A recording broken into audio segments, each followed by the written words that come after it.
Hi everyone, welcome back to my channel bio study. Guys, कैसे हैं आप लोग? आई होप आप लोग सब अच्छे हैं। चलिए स्टार्ट करते हैं। आज हम करेंगे एनसीईआरटी के questions discuss.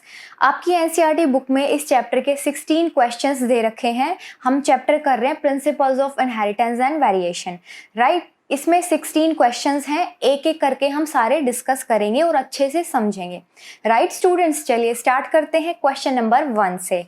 Mention the advantages of selecting pea plant for experiment by Mendel। Mendel ने पी प्लांट को ही सेलेक्ट क्यों किया अपने एक्सपेरिमेंट के लिए? उसके एडवांटेजेस बताने हैं, मतलब उसके फायदे बताने हैं। समझ में आया क्वेश्चन? तो आंसर देखो इसका कैसे करना है, कैसे लिखना है। कंसेप्ट क्लियर करो एक बार, ठीक है। He selected pea plant for the experiment for the following reasons. कुछ रीजंस थे इसके जिसकी वजह से पी प्लांट को सेलेक्ट किया गया। क्या थे? First one is P exhibit several visible contrasting features.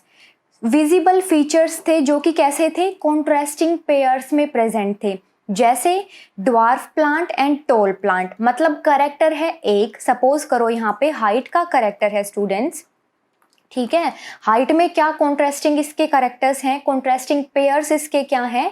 Tall and दूसरा क्या है? ड्वार्फ।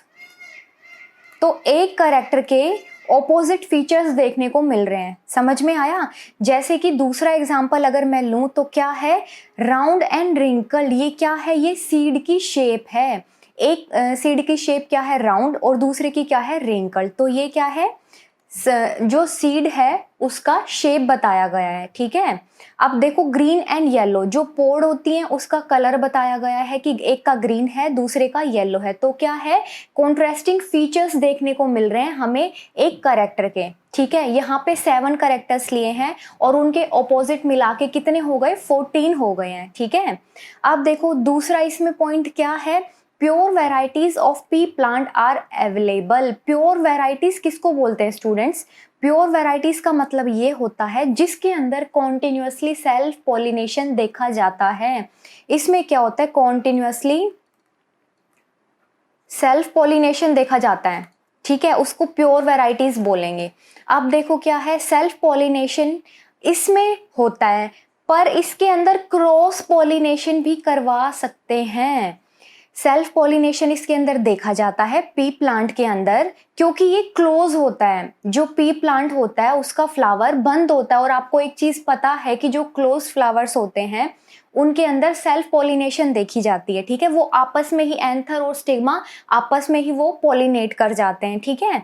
लेकिन इसके अंदर मेंडल ने क्रॉस ब्रीडिंग करवा के देखी, इसके अंदर क्रॉस पॉलिनेशन करवा के देखी अपने एक्सपेरिमेंट के रिजल्ट्स जानने के लिए, ठीक है। अब क्रॉस ब्रीडिंग कैसे होती है? इमैस्कुलेशन टेक्निक से। पहली बात तो ये याद रखो कि ये प्योर वैरायटीज अवेलेबल है पी प्लांट की।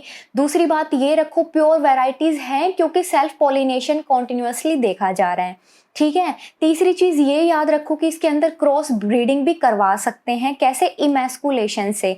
इसके अंदर क्या होता है स्टूडेंट्स? इसके अंदर एंथर को रिमूव कर देते हैं, एंथर को रिमूव कर दिया जाता है, और एंथर रिमूव कर दिया तो पोलन ग्रेन्स नहीं होंगे, और पोलन ग्रेन्स हम डिजायर्ड लाके उसके ऊपर, स्टिग्मा के ऊपर स्टिक कर सकते हैं, ठीक है, और हम अपना मनचाहा क्रॉस करवा सकते हैं। तो उसको बोलते हैं इमैस्कुलेशन टेक्निक, राइट। अब देखो क्या है इसके अंदर, फोर्थ पॉइंट ये है कि इसका लाइफ स्पैन शॉर्ट होता है। Short life span.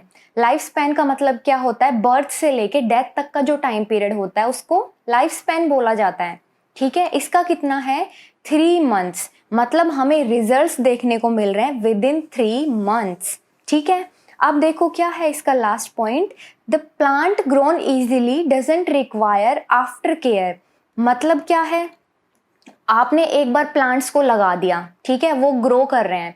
After care, grow करने के बाद में उनको कोई केयर की जरूरत नहीं है, ठीक है, accept at the time of pollination. Pollination के टाइम पे उनकी केयर करनी पड़ेगी, क्योंकि आपको इमैस्कुलेशन कराना है, आपको क्रॉस ब्रीडिंग करानी है, आपको मनचाहे पोलन ग्रेन्स के साथ में उसको ब्रीड कराना है। इसलिए आपको सिर्फ पॉलिनेशन के टाइम पे ही केयर करनी पड़ेगी, अदरवाइज ज़्यादा केयर की ज़रूरत नहीं है, ठीक है, समझ में आया? वो क्वेश्चन अच्छे से समझ में आया कि उसके क्या क्या एडवांटेजेस हैं जो मेंडल ने पी प्लांट को ही सेलेक्ट किया।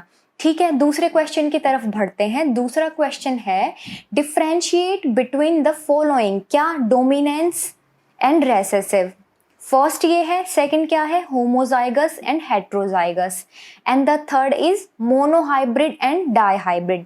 एक चीज पहले ए पार्ट करते हैं इसका। ठीक है, देखो ए पार्ट में क्या है, डोमिनेंस का मतलब क्या होता है, डोमिनेंस एंड रेसेसिव, इनके बीच में डिफरेंशिएट करना है।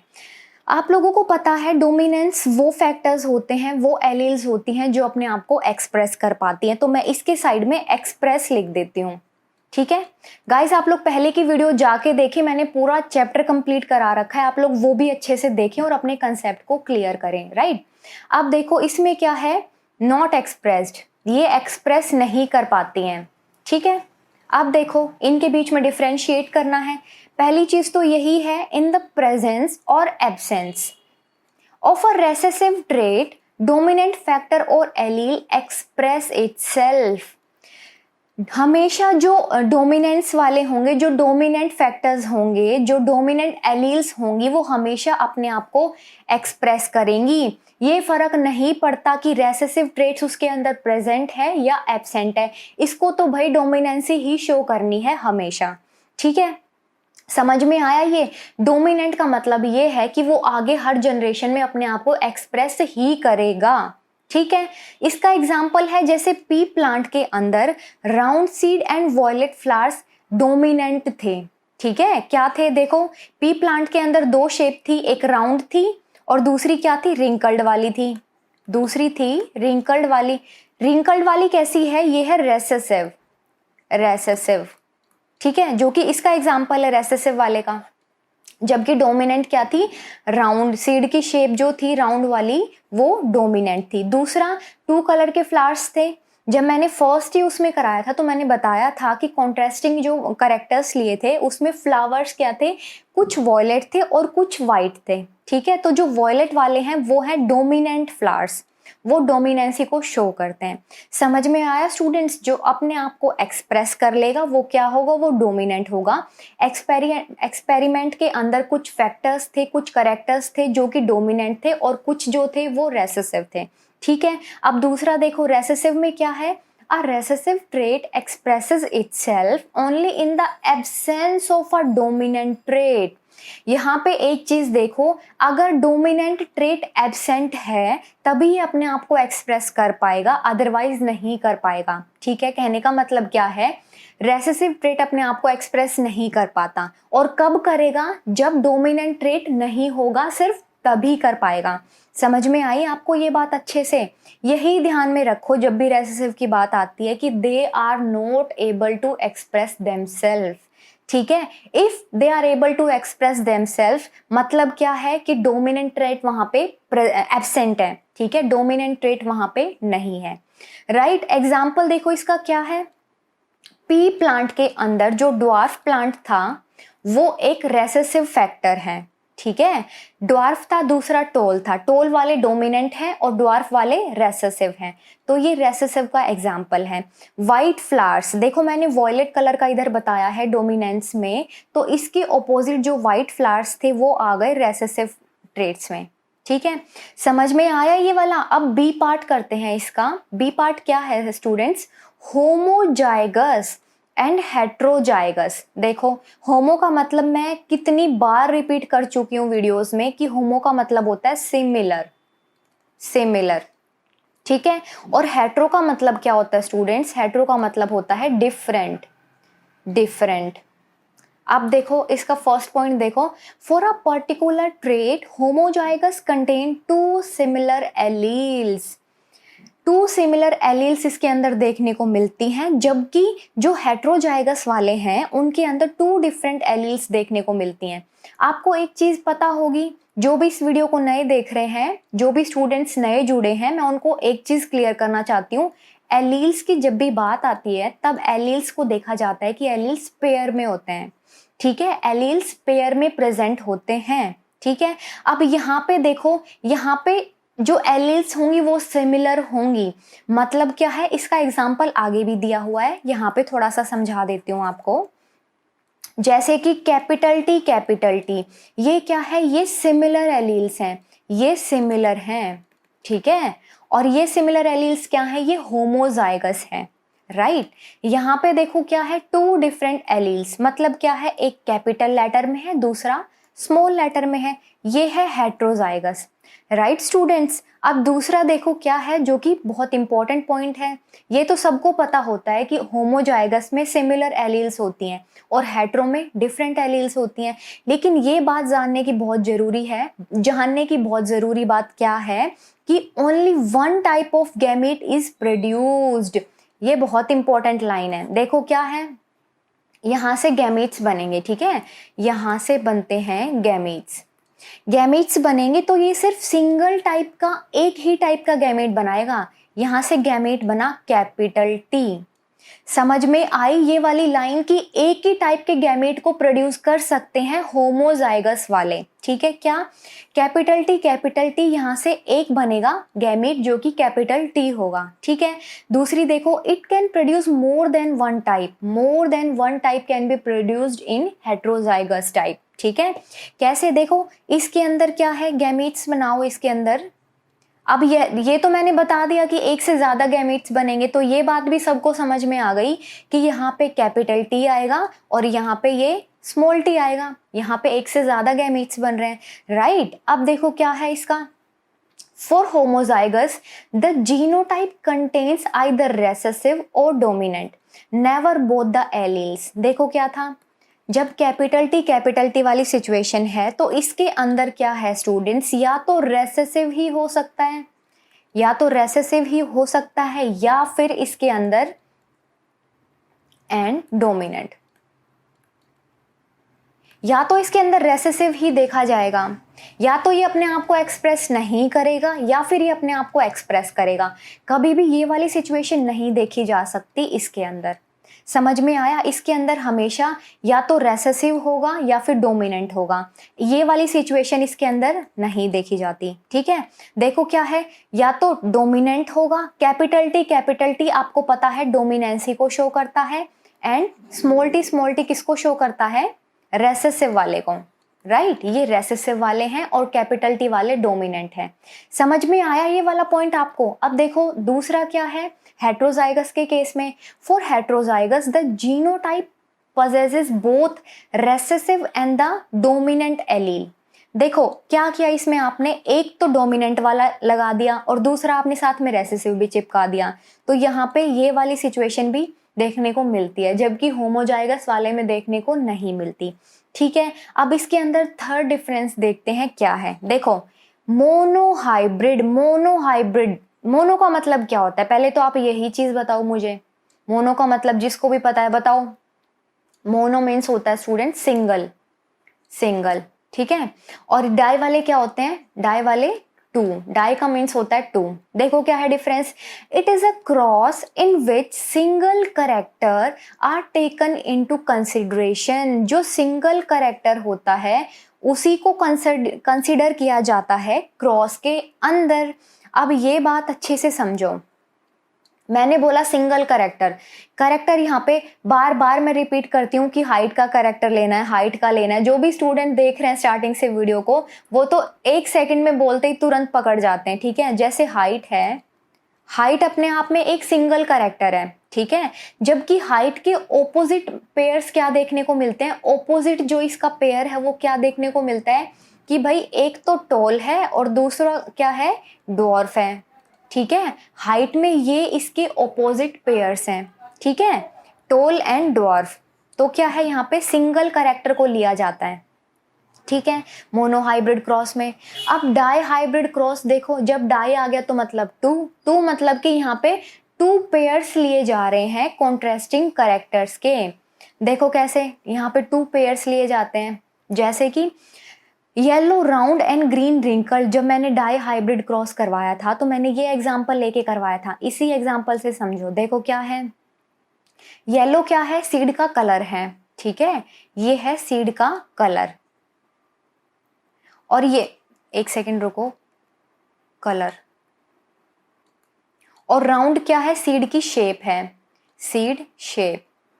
ऐसे ही ग्रीन क्या है, सीड का कलर है, और रिंकल क्या है, सीड की शेप है। मतलब यहाँ पे सीड का कलर और सीड की शेप, यहाँ पे दो कैरेक्टर्स को लिया गया है स्टूडेंट्स, सीड की शेप एंड सीड का कलर, दो कैरेक्टर्स हो गए, उन्हीं के बीच में क्रॉस करवा के देखी तो उससे मिला डाई हाइब्रिड क्रॉस। ठीक है, समझ में आया ये वाला आपको। अब देखो इसके बीच में एक बहुत ज़्यादा इंपॉर्टेंट डिफरेंस क्या है, वो मैं आपको यहीं पे लिख के समझाती हूँ क्या है। देखो जब F1 जनरेशन मिली थी हमें मोनो हाइब्रिड क्रॉस से, यहाँ पे मैं लिखती हूँ इस चीज़ को, F1 जनरेशन मिली थी हमें तो क्या था, फर्स्ट जनरेशन जब मिली थी उसमें सारे कैसे थे, मैंने हाइट का करवा के देखा था मोनो हाइब्रिड, यहाँ पे हाइट का करेक्टर लिया है तो सारे टोल थे, टोल कैसे थे, ऑल आर टोल, ठीक है, सब लंबे थे। और देखो यहाँ पे जब F2 जनरेशन करवा के देखी तो क्या रेशो देखने को मिला स्टूडेंट्स, 3:1। मतलब क्या है, 3:1 का, 3 इसमें टोल हैं और 1 इसके अंदर डॉर्फ है। ये था इसका फिनोटाइप एंड जीनोटाइप। ठीक है, फिनोटाइप और जीनोटाइप किसका, F1 का और F2 का। ठीक है, समझ में आया। ये F2 के अंदर हमें ये वाली सिचुएशन देखने को मिली थी कि 3:1 है। सारे कैसे हैं, 3 जो है येलो है, फिनोटिपिक इसमें क्या था, 3 इसमें येलो थे और 1 इसके अंदर डॉर्फ था। समझ में आया। जबकि इसके अंदर फिनोटिपिक रेशियो कैसा था, रिकैप करो फटाफट से, कैसा था इसके अंदर, पहले वाले में तो क्या था, सारे येलो राउंड थे। ठीक है, येलो राउंड थे, क्या था इसमें, ऑल। और जबकि F2 जनरेशन में क्या था स्टूडेंट्स, F2 जनरेशन में रेशो था, फिनोटिपिक रेशो 9:3:3:1, ये वाला फिनोटिपिक रेशो था इसका। ठीक है, समझ में आया। दोनों के फिनोटिपिक रेशो भी बिल्कुल अलग मिल रहे हैं। ठीक है, अब देखो अगर जीनोटिपिक रेशो की बात की जाए तो जीनोटिपिक रेशो क्या होगा, वो भी मैं बता देती हूँ दोनों का। ये था इसका फिनोटिपिक रेशो। ठीक है, देखो ये तो था इसका फिनोटिपिक रेशो, मैं यहां लिख देती हूँ, फिनोटिपिक रेशो दोनों का यही था। अब इसके अंदर जीनोटिपिक रेशो की बात करूं तो क्या था इसके अंदर, इसी को इरेज करके लिखती हूँ क्योंकि ये तो आप लोगों को समझ में आ ही गया कि क्या लिखा हुआ है। ठीक है, देखो क्या था इसके अंदर, ये था 1:2:1। ठीक है, 1:2:1 इसका जीनोटिपिक रेशो था। जबकि इसका जीनोटिपिक रेशो क्या था स्टूडेंट्स, 1:2:1:2:4:2:1:1, ये था इसका जीनोटिपिक रेशो। क्या कैसे याद रखोगे इस चीज को, इनके सब के बीच में रेशो बनाओ, चलो फटाफट से रेशो बनाओ। इसको याद कैसे रखना है, देखो 1:1 आपको पता है, आपने निकाल लिया genotypic ratio mono hybrid cross का। अब क्या करना है, 1:1 को तो आप ऐसे की ऐसे ही चिपका दोगे। ठीक है, 1:1 को तो आपने ऐसे के ऐसे ही लिख दिया। उसके बाद में 1:1 का आप डबल कर दो। ठीक है, डबल करने के बाद में 2:4:2 आ गया, 2:4:2। अब वापस से उसको हाफ कर दो, क्या है 1:1। मतलब क्या करना है, 1:1 और लास्ट में भी लिख दो 1:1। अब बीच में 1:1 का डबल करके लिख दो तो ये ऐसे आपको तुरंत याद हो जाएगा। ठीक है, ये है डाई हाइब्रिड क्रॉस का जीनोटिपिक रेशो। समझ में आया स्टूडेंट्स आप लोगों को। अब देखो क्या है इसके अंदर, ये अपना कौन सा क्वेश्चन था, ये अपना था सेकंड क्वेश्चन। अब हम थर्ड क्वेश्चन करेंगे। ठीक है, ये अपना थर्ड क्वेश्चन है, बाय मिस्टेक यहाँ पे 1 लिख दिया है, ये है थर्ड क्वेश्चन, थर्ड नंबर का question. A diploid organism is heterozygous for 4 loci. ठीक है, how many types of gametes can be produced. पहले तो आप लोग क्वेश्चन को देखो कि डिप्लॉयड ऑर्गेनिज्म है जो कि हेट्रोजाइगस है। ठीक है, डिप्लॉयड ऑर्गेनिज्म हेट्रोजाइगस है फॉर 4 लोकाई। यहाँ पे समझो इस बात को, कोई भी ऑर्गेनिज्म है उसका मैं यहाँ बना रही हूँ। ठीक है, 4 लोकाई, 4 लोकस है यहाँ पे। लोकस क्या होती है, पोजीशन होती है। अब ये देखो यहाँ पे जैसे कि ए हेट्रोजाइगस है ना ये, तो इसलिए मैं ये ऐसे बना रही हूँ, सी और ये यहाँ पे डी और डी, इस वाले को इरेज कर दो। ठीक है, ये देखो इस वाले को आपने इरेज कर दिया। 1 2 3 4 4 लोकस हैं और हेट्रोजाइगस है, मतलब इसके ऑपोजिट पेयर्स हैं। ठीक है, ये देखो यहाँ पे ये जो लिखा हुआ है capital A small A, capital B small B, capital C small C, capital D small D. ठीक है, ये सारे क्या हैं, हेट्रोजाइगस हैं। ठीक है, अब देखो स्टूडेंट्स, ये बहुत इंपॉर्टेंट चीज है, 2 टू द पावर n, ये किसका फॉर्मूला है, ये गैमीट्स निकालने का फॉर्मूला है। ये फॉर्मूला है किसका, गैमीट्स निकालने का। ठीक है, कि गैमीट्स कैसे निकाल सकते हैं। In case of heterozygous 2 to the power n is the formula. 2 to the power n को समझो, n is the number of loci. Number of loci, यहाँ पे नंबर ऑफ लोकाई 4 दी गई है। ठीक है, यहाँ पे देखो क्वेश्चन के अंदर 4 लोकाई दी गई है, तो यहाँ पे हम उठा के सीधा 2 टू द पावर 4 लगा देंगे फॉर्मूले के अकॉर्डिंग। क्या है 2 टू द पावर 4, निकालो, देखो इंटू 2 इंटू 2। ठीक है, 2 to the power 4, 4 into 2 8, 8 into 2 is 16। तो 16 टाइप के गैमेट्स इसके अंदर प्रोड्यूस हो सकते हैं। ठीक है, वापस से इस कंसेप्ट को समझो, आप लोग थोड़ा सा कंफ्यूज हो गए हो, मुझे पता है इस चीज का। हेट्रोजाइगस के अंदर क्या होता है स्टूडेंट्स, आपको पता है हेट्रोजाइगस के अंदर आप डिफरेंट लेते हो, एक कैपिटल लेते हो लेटर, जैसे कि एक कैपिटल लेटर आपने लिया है, दूसरा आपने स्मॉल लेटर लिया है। ठीक है, ये आप हेट्रोजाइगस के अंदर ऐसे लेते हो। ऐसे करके 4 आपको लेने हैं। आप ABCD की जगह आप कुछ और भी ले सकते हो। क्या किया आपने, 2 टू द पावर n। अब यहाँ पे क्वेश्चन में नंबर ऑफ लोकस दे रखे हैं 4। सपोज करो यहाँ पे क्वेश्चन में नंबर ऑफ लोकस दे रखे हैं 5। ठीक है, तो आप ये मुझे करके बताओ कि 5 दे रखे हैं, तो आप उसका आंसर क्या निकलेगा आपका। ठीक है, 2 टू द पावर n क्या, यहाँ पे 4 था, निकालने के बाद में 16 टाइप्स ऑफ गैमेट प्रोड्यूस किए जा सकते हैं। ठीक है, अब देखो अगला क्वेश्चन है, 4th question, explain the law of dominance using a monohybrid cross. Monohybrid cross का मैंने आपको बताया है सेकंड क्वेश्चन के 3rd पार्ट में, आई थिंक 3rd पार्ट ही था। हाँ, क्या था, मोनोहाइब्रिड क्रॉस के अंदर आपको पता है सिंगल कैरेक्टर्स लिए जाते हैं। ठीक है, लॉ ऑफ डोमिनेंस का मतलब क्या है, the factors which are able to express themselves in any possible situation. ठीक है, क्या था, देखो लॉ ऑफ डोमिनेंस रीड करो एक बार फटाफट से, क्या है, फिर मैं आपको समझाती हूँ इस चीज का। फटाफट से रीड करो आप लोग। देखो, law of dominance is use किया जाता है to explain the expression of only one of the parental character in a monohybrid cross. Monohybrid cross के अंदर one of the parental character को का एक्सप्रेशन देने के लिए किया जाता है in the F1 and expression of both in the F2। क्या था, F1 जनरेशन में अगर हाइट की बात की जाए मोनोहाइब्रिड क्रॉस में, तो सारे कैसे थे, टॉल थे।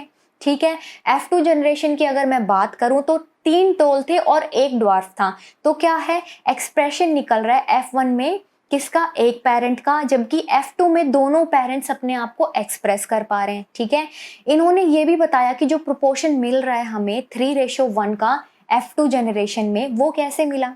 ठीक है, आप लोगों को पता है ना स्टूडेंट्स कि 3 इसमें टोल थे और 1 इसमें ड्वार्फ था, कि इसमें मोनोहाइब्रिड क्रॉस में।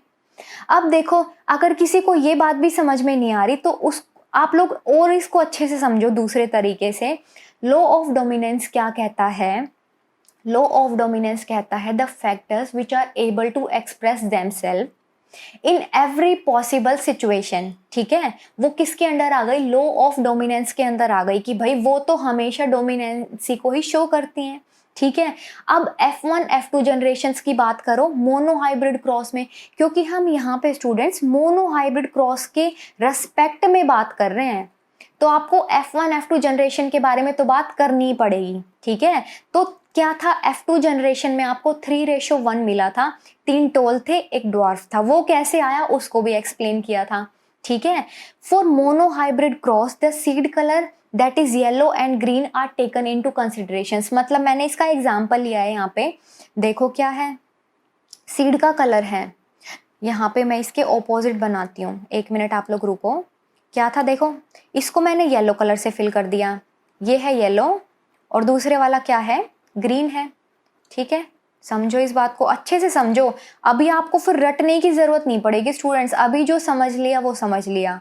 ठीक है, देखो क्या था, उसको आप अपनी लैंग्वेज में भी बना के लिख सकते हो। फिर ये देखो, एक है येलो, दूसरा है ग्रीन। ये है येलो और ये है ग्रीन।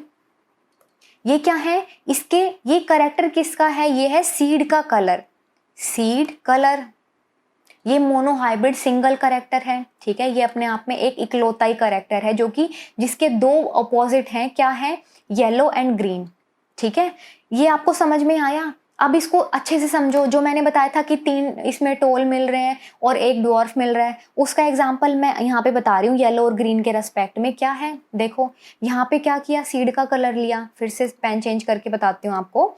ये है स्टूडेंट्स यहाँ पे सीड का कलर, सीड कलर क्या था, येलो और ग्रीन। आप देखो कैपिटल वाई क्या होता है, ये होता है डोमिनेंट और ये होता है रेसेसिव। जब आप पूरा चैप्टर अच्छे से कर लेते हो तो क्वेश्चंस करने में भी बहुत ही मजा आता है, ठीक है। आप अच्छे से लेकिन अपने कंसेप्ट्स को क्लियर रखो। जो भी अगर आपके डाउट्स हैं आप कमेंट बॉक्स में लिखो, मैं आपका जरूर रिप्लाई दूंगी, ठीक है। क्या है, वापस आ जाओ इधर। कैपिटल वाई, देखो ये था कंसेप्ट। और हाँ, जो भी पहली बार देख रहे हो, अगर अच्छा लगा हो तो सब्सक्राइब कर दो भाई। ऐसे अच्छा लग रहा हो सेशन तो आपको आज का एनसीईआरटी क्वेश्चंस का।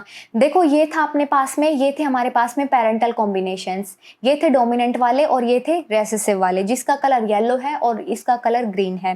क्या किया, यहाँ पे गैमीट्स बनाए, यहाँ पे गैमीट फॉर्मेशन किया, गैमीट्स बनाए, ये देखो ऐसे करके। और गैमीट बनाने के बाद में हमें क्या मिला है, गैमीट बनाए। ये है अपने पास में कैपिटल वाई, स्मॉल वाई, ठीक है। ये हैं gametes, male and female gametes. आपको पता है ना, क्रॉसेस होती है मेल और फीमेल गैमीट्स के बीच में। अब देखो इसको बहुत सिंपल सा फंडा है इसको याद करने का। क्या है, गैमीट्स है, आप लिख लेना इसको अच्छे से। यहाँ लिख देती हूँ इसको मैं, या फिर ऊपर लिखती हूँ गैमीट्स। देखो क्या करते हैं, आपने लिख दिया, कैपिटल लेटर आपने एक तरफ लिखा, स्मॉल लेटर आपने एक तरफ में लिखा, आपने ये स्क्वायर बना लिया, ठीक है। 4 बॉक्सेस का बना लिया। चलो भाई स्टार्ट करते हैं। 4 बॉक्सेस में इसको कैसे फिल करना है, जो ये है इसकी मल्टीप्लाई करते हैं हम इस वाले से। सपोज करो आपने नंबरिंग करी 1 2, ये है 3 एंड ये है 4th, आपने नंबरिंग कर दी इसकी, ठीक है। तो फर्स्ट की मल्टीप्लाई करी थर्ड के साथ में। अब एक रूल यहाँ पे होता है, क्या रूल होता है, एक तो आप लेफ्ट टू राइट इसको फिल करते हो, ठीक है। सारे बॉक्सेस का आप यहाँ से फिल करना शुरू करो, आपको कंफ्यूजन नहीं होगी। दूसरी चीजें ये होती है स्टूडेंट, इसके अंदर की जो कैपिटल लेटर्स होते हैं वो पहले लिखे जाते हैं। सपोज करो यहाँ पे तो सिर्फ मोनो हाइब्रिड क्रॉस की बात चल रही है। अगर डाई हाइब्रिड क्रॉस की मैं बात करूं, जैसे कि कैपिटल टी और कैपिटल आर, यहाँ पे क्या है, स्मॉल टी, स्मॉल आर। अब ये कैसे समझना है, यहाँ पे जो भी बॉक्सेस में फिल होगा कैपिटल लेटर्स हमेशा पहले लिखे जाएंगे, किसके, एक पेयर के। जैसे कि है कैपिटल टी, स्मॉल टी, और उसके बाद में यहाँ इस वाले के लिखेंगे। अगर इसमें आर पहले आ रहा होगा तो ऐसे लिखेंगे आर और फिर स्मॉल आर, ठीक है। डाई हाइब्रिड क्रॉस, ये मैंने सारी चीजें अच्छे से समझाई हुई हैं, वीडियोस को आप लोग जाके देखो। क्या था, फर्स्ट की थर्ड के साथ मल्टीप्लाई करो, कैपिटल लेटर को पहले लिखो। चलो लिखो, तो कैपिटल वाई और स्मॉल वाई, ठीक है। अब फर्स्ट वाले की मल्टीप्लाई करो स्टूडेंट्स, आप यहाँ पे लिखती हूँ मैं, फर्स्ट वाले की मल्टीप्लाई करो आप 4th वाले के साथ में, क्योंकि इसको तो नंबर हमने 4 दिया हुआ है, ठीक है। ये मल्टीप्लाई करी तो कैपिटल लेटर पहले आएगा और स्मॉल लेटर बाद में आ जाएगा, ठीक है। ऐसे ही जो सेकंड वाला है उसकी मल्टीप्लाई करनी है थर्ड वाले के साथ में। यहाँ लिख देती हूँ, सेकंड की मल्टीप्लाई होगी थर्ड के साथ में, कैपिटल लेटर पहले आ जाएगा और स्मॉल लेटर बाद में आ जाएगा, ठीक है। ऐसे ही जो सेकंड वाला है उसकी मल्टीप्लाई करो 4th के साथ में। चलो सेकंड वाले की मल्टीप्लाई की 4th के साथ में, कैपिटल वाई पहले आ गया, उसके बाद में स्मॉल वाई आ गया। देखो तो सारे कैसे निकल रहे हैं, बॉक्सेस का कलर कैसा है, सारे निकल रहे हैं येलो, सारे आपको येलो निकल रहे हैं, येलो मिल रहे हैं, नोट निकल रहे हैं, ठीक है। येलो आपको सारे मिल रहे हैं इसके अंदर। देखो ये थी F1 जनरेशन की बात, ठीक है। अब F2 जनरेशन निकालने के लिए इनके बीच में सेल्फिंग करनी पड़ेगी, मतलब इनका आपस में ही क्रॉस करवा देंगे हम लोग, ठीक है। इनके बीच में सेल्फिंग करनी पड़ेगी। अब यहाँ से क्या निकाला था, कैपिटल वाई स्मॉल वाई, ठीक है। ये थे आपके पास में कैपिटल वाई स्मॉल वाई। ऐसे ही आपने ये यहाँ पे गैमीट्स रख दी, कैपिटल वाई स्मॉल वाई, ठीक है, नंबर रखो चलो 1 2 3 और 4। ऐसे ही करो आप फर्स्ट की मल्टीप्लाई थर्ड के साथ में और फोर्थ के साथ में, सेकंड की मल्टीप्लाई करो थर्ड के साथ में एंड फोर्थ के साथ में। चलो करो, फटाफट से करो, 2 सेकंड का आपको टाइम देती हूँ मैं, फटाफट से करो इस चीज को। ये थे आपके पास में। चलो जो भी नहीं कर पा रहे हैं उसको अच्छे से समझो क्या है। जिन्होंने कर लिया भाई बहुत बढ़िया। क्या था, कैपिटल वाई कैपिटल वाई, यहाँ पे तो दोनों कैपिटल है तो हमने उठा के सीधा इसको ऐसे रख दिया। Capital Y small Y, capital letter पहले आ जाएगा, स्मॉल लेटर बाद में आ जाएगा। सेकंड की थर्ड के साथ में कैपिटल वाई, यहाँ पे कैपिटल था, पहले कैपिटल आएगा बाद में स्मॉल आएगा। यहाँ पे स्मॉल है, ये देखो ये स्मॉल है और ये भी स्मॉल है, ठीक है, तो यहाँ पे स्मॉल वाई स्मॉल वाई। अब एक चीज देखो, 3 बॉक्सेस का कलर यहाँ पे येलो है जबकि एक का यहाँ पे ग्रीन कलर है। ये क्या गड़बड़ बता दी भाई आपने।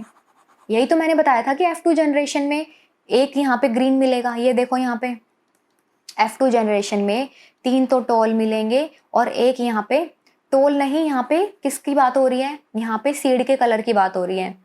ठीक है, आप लोग कंफ्यूज मत होना इस चीज को देख के।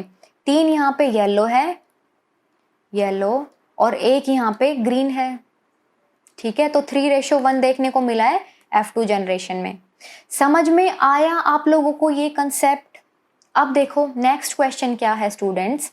नेक्स्ट है define and design a test cross. Test cross क्या है उसको पहले डिफाइन करो और उसके बाद में डिजाइन करो। एग्जाम्पल लेके बताओ कि ये कैसे होता है। ठीक है, टेस्ट क्रॉस की डेफिनेशन देखो क्या है। It is a method to determine the genotype of an organism.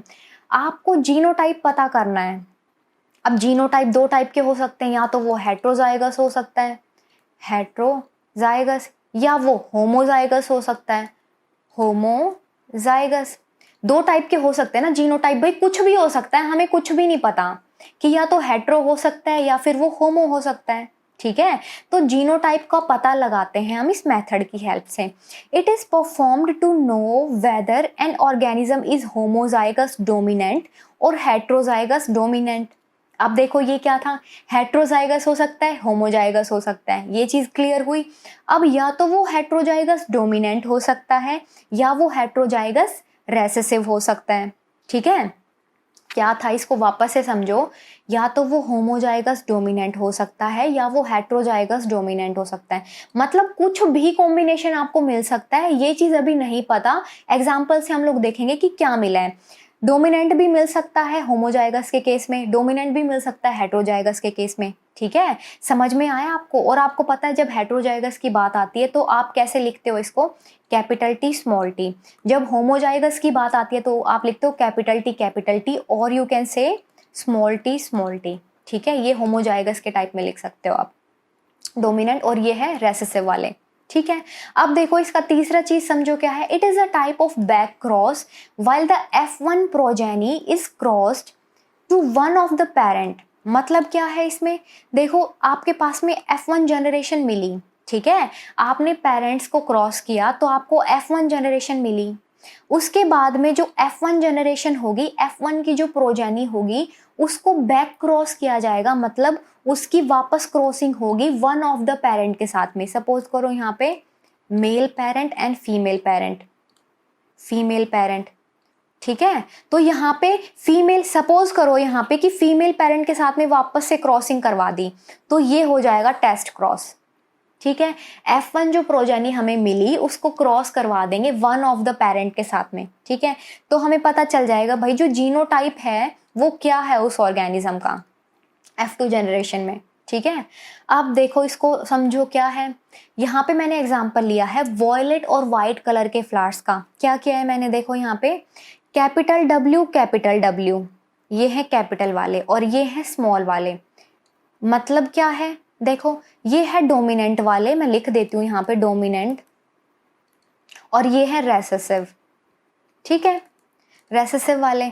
अब ये देखो ये क्या है, ये गैमीट्स हैं। आप क्रॉसिंग करो इसकी, इसके लिए भी मुझे पेन चेंज करना पड़ेगा, 1 मिनट रुको। क्या किया, capital W small w, capital W small w, capital W small w, capital W small w। कुछ भी नहीं किया, वापस से इनकी मल्टीप्लाई की, इसकी इसके साथ की, इसकी इसके साथ की और इसकी इसके साथ की, ठीक है। जो भी आया बॉक्सेस में फिल कर देंगे। अब बॉक्सेस कैसे कलर के दिख रहे हैं, वॉयलेट कलर के, तो ऑल आर वॉयलेट, ठीक है।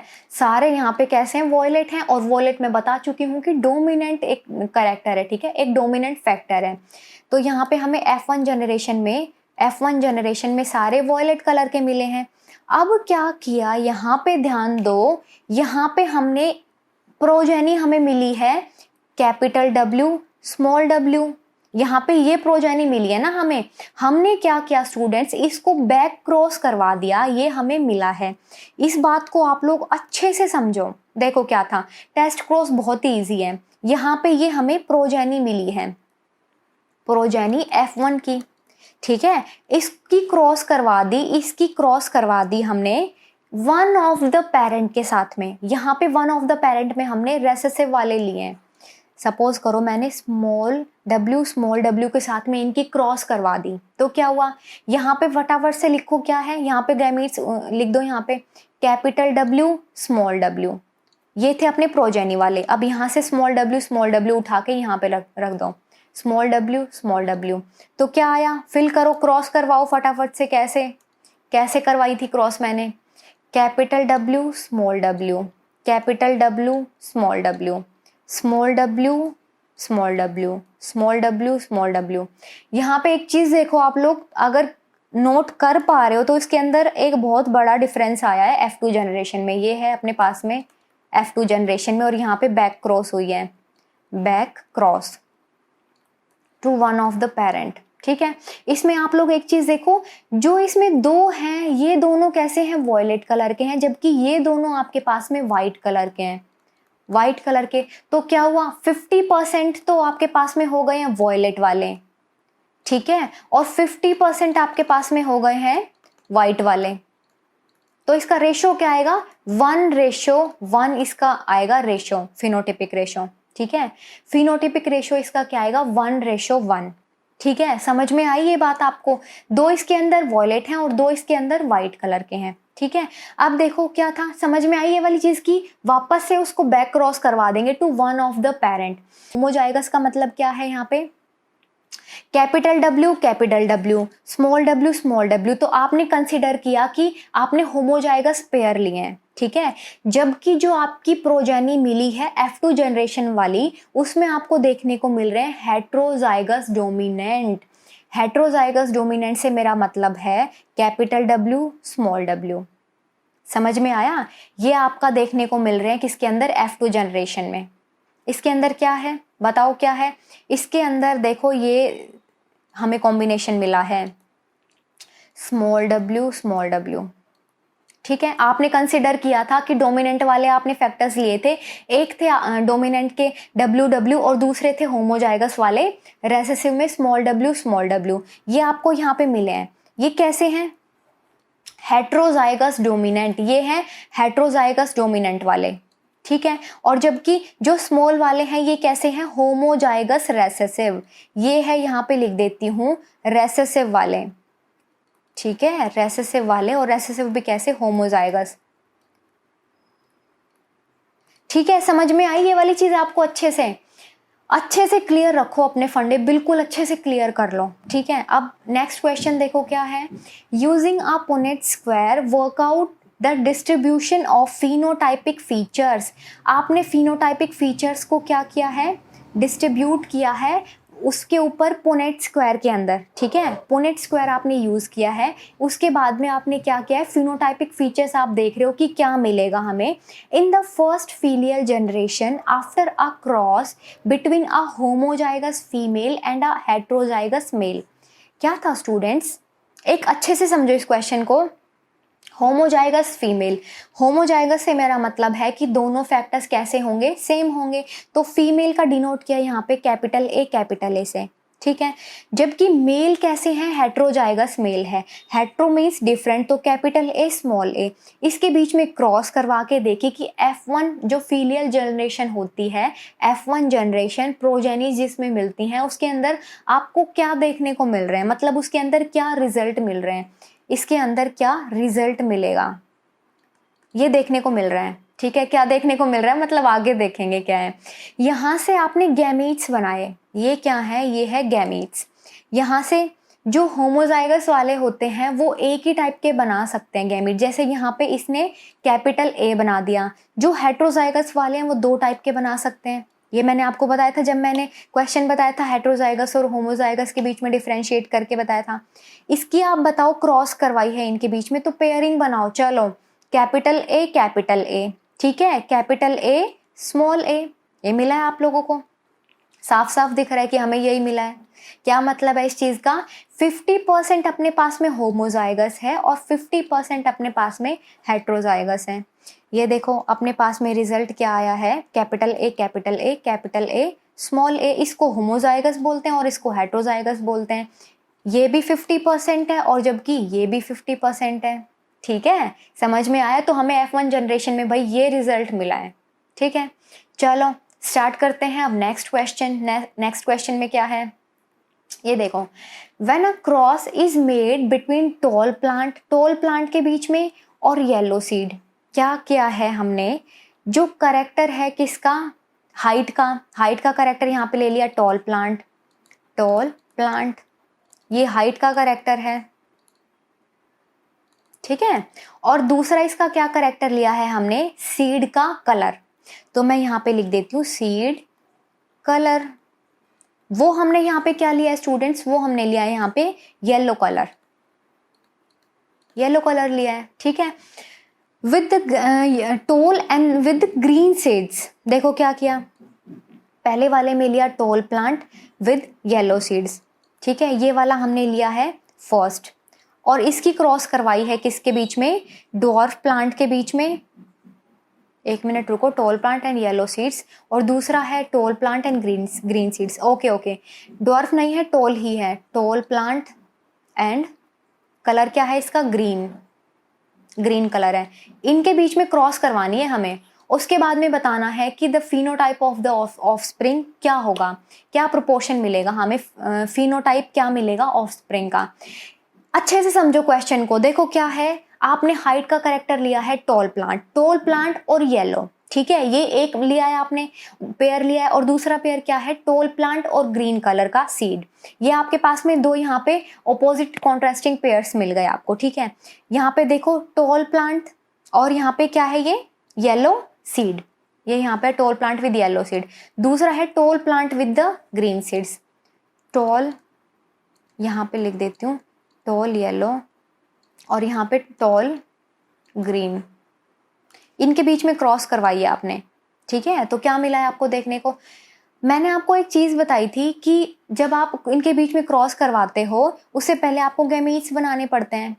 गैमीट्स आपने बनाए, क्या क्या गैमीट्स बने, चलो इसमें बनेंगे capital T capital Y, capital T capital Y। ठीक है, दूसरा है capital T small y, capital T small y। तीसरा है small t capital Y, small t capital Y। और चौथा है small t small y, small t small y। ठीक है, यहाँ से बनाओ, क्या किया, capital T small y, capital T small y, capital T small y, capital T small y। और फिर यहाँ से बनाओ small t small y, small t small y। ठीक है, ये यहाँ पे गैमीट्स बन के तैयार हो गए हैं अपने पास में। ठीक है, यहाँ पे ये अपने पास में गैमीट्स बन के तैयार हो गए हैं। अब देखो क्या किया हमने, यहाँ पे देखो, इसके अंदर देखो ये क्या है, अपने पास में गैमीट्स हैं, capital T small y, small t small y। ठीक है, और ये यहाँ पे गैमीट्स हैं, ये सारे गैमीट्स पीछे से उठा लिए। देखो क्या था, यहाँ पे समझो, आपने इनके बीच में क्रॉस करवा के देखी, इनके बीच में आपने क्रॉस करवाई। एक मिनट रुको, क्या इशू आ रहा है इसमें, ये देखो आपने इनके बीच में क्रॉस करवाई तो हमें क्या मिला है, कैपिटल T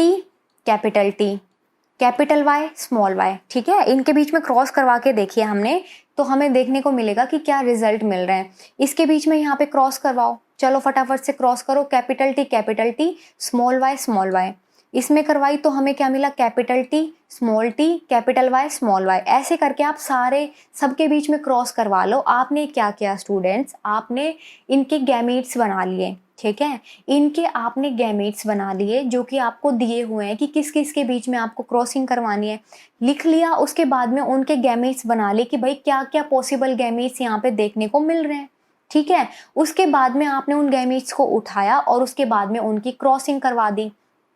अब देखो क्या था यहाँ पे, अगर आप लोगों को थोड़ी बहुत भी कंफ्यूजन आ रही हो कि यहाँ पे ये दोनों सेम लिखे हुए हैं और ये भी दोनों सेम लिखे हुए हैं, तो यहाँ से जब भी सेम आते हैं तो उसमें आप क्या करते हो, यहाँ से आपने कैपिटल टी स्मॉल वाई उठा लिया और यहाँ से आपने स्मॉल टी स्मॉल वाई उठा लिया और इनको जो है इनके बीच में क्रॉस करवा दिया, ठीक है।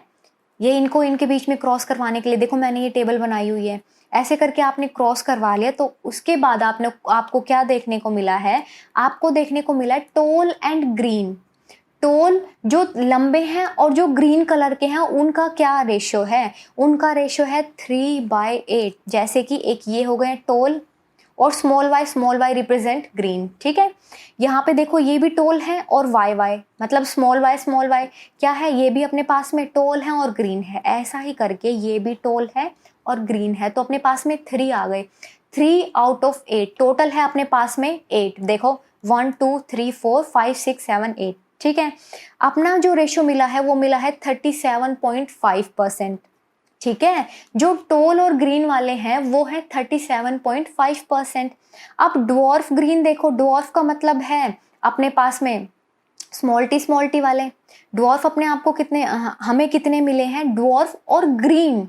आप लोग इसको देख के अभी बिल्कुल भी कंफ्यूज मत होना, ये कंफ्यूज बिल्कुल भी मत होना। यहाँ पे ग्रीन देखना है हमें, ये वाला फैक्टर देखना है। ये वाला फैक्टर तो स्टूडेंट्स इसमें एक ही है जहाँ पे small T small Y present हो, ठीक है। तो ये अपने पास में एक सिंगल करेक्टर है। तो 1 आउट ऑफ 8 इसका परसेंटेज निकाला तो कितना हुआ अपने पास में 12.5%, ठीक है। समझ में आया ये वाला क्वेश्चन आपको। अब नेक्स्ट क्वेश्चन देखो क्या है, 2 हेट्रोजाइगस पेरेंट्स हैं हेट्रोजाइगस आर क्रॉस्ड, उनके बीच में क्रॉसिंग हुई।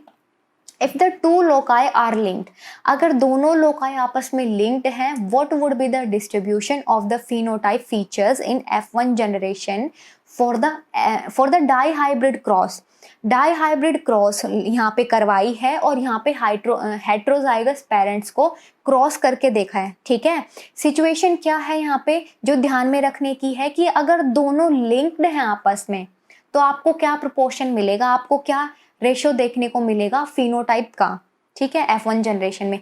If the 2 loci are linked that is alleles are located closely to the same locus of a chromosome, there would be no segregation।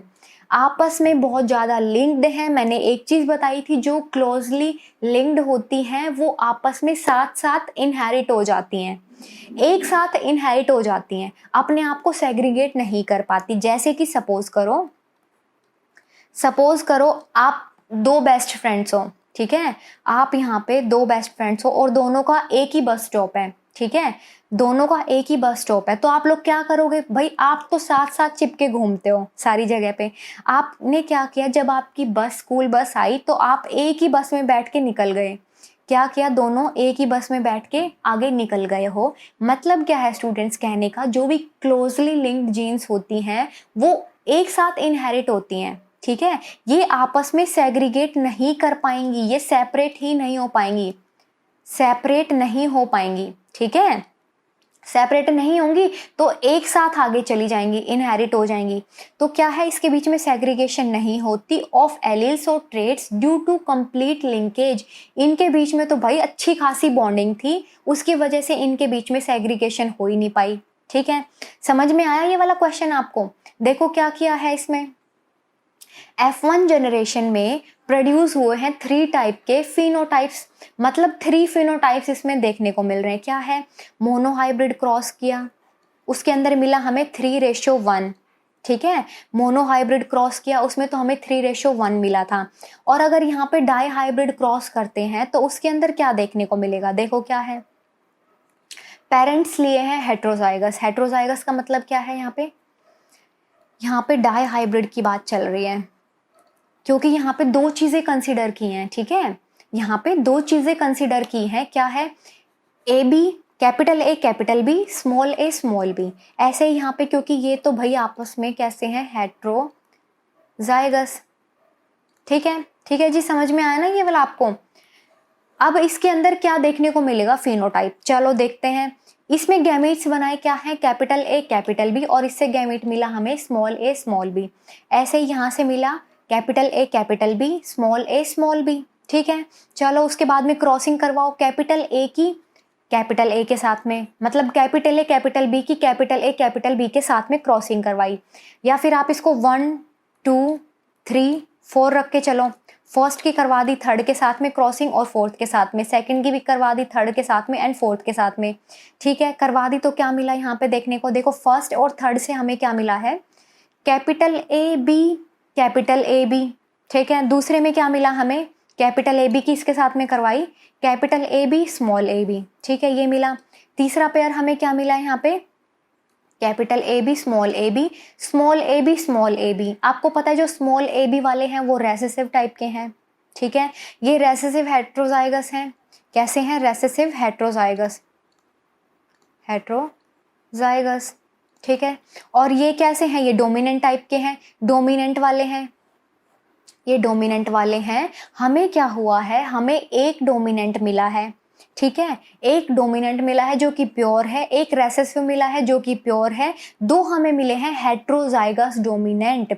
हमें इसके अंदर दो हेट्रोजाइगस डोमिनेंट मिले हैं, और दो कैसे मिले हैं, जिसमें से एक डोमिनेंट है और दूसरा रेसेसिव टाइप का है। ठीक है, आपको यही चीजें बतानी थी कि आपको इसका फिनोटाइप कैसे देखने को मिलेगा। ठीक है, समझ में आया ये चीज आपको। अब नेक्स्ट क्वेश्चन देखो क्या है, briefly mention the contribution of TH. Morgan in genetics. Genetics के अंदर टी.एच. मॉर्गन का कंट्रीब्यूशन बता दो भाई कि क्या उन्होंने कंट्रीब्यूशन दिया था। देखो क्या है, he propose the established that genes are positioned in the chromosomes.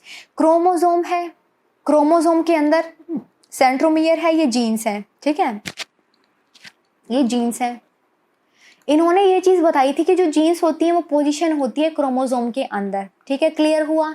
Second देखो क्या है, he discovered the concept of linkage. Linkage का मैंने बताया साथ साथ जुड़ी होती हैं, लिंक्ड और नॉन लिंक्ड। उसके अंदर दो चीजें आ गई कि लिंक्ड जीन कौन सी होती है और नॉन लिंक्ड कैसी होती हैं। ठीक है, तो ये वाला कंसेप्ट किसने दिया, ये भी टी.एच. मॉर्गन ने दिया, ये भी टी.एच. मॉर्गन ने दिया। तीसरा देखो, he discovered the basis for the variation. आपको पता है सेक्सुअल रिप्रोडक्शन से वेरिएशंस मिलती हैं देखने को। कैसे, आपके पेरेंट्स हैं, आप अपने बिल्कुल फादर की एग्जैक्ट कॉपी नहीं दिखते, आपकी हाइट मैच कर सकती है, आपका स्किन कॉम्प्लेक्शन मैच कर सकता है बिल्कुल, लेकिन आप बोलो कि बिल्कुल आप पेरेंट्स अपने पापा के जैसे दिखते हो, ऐसा तो पॉसिबल नहीं है।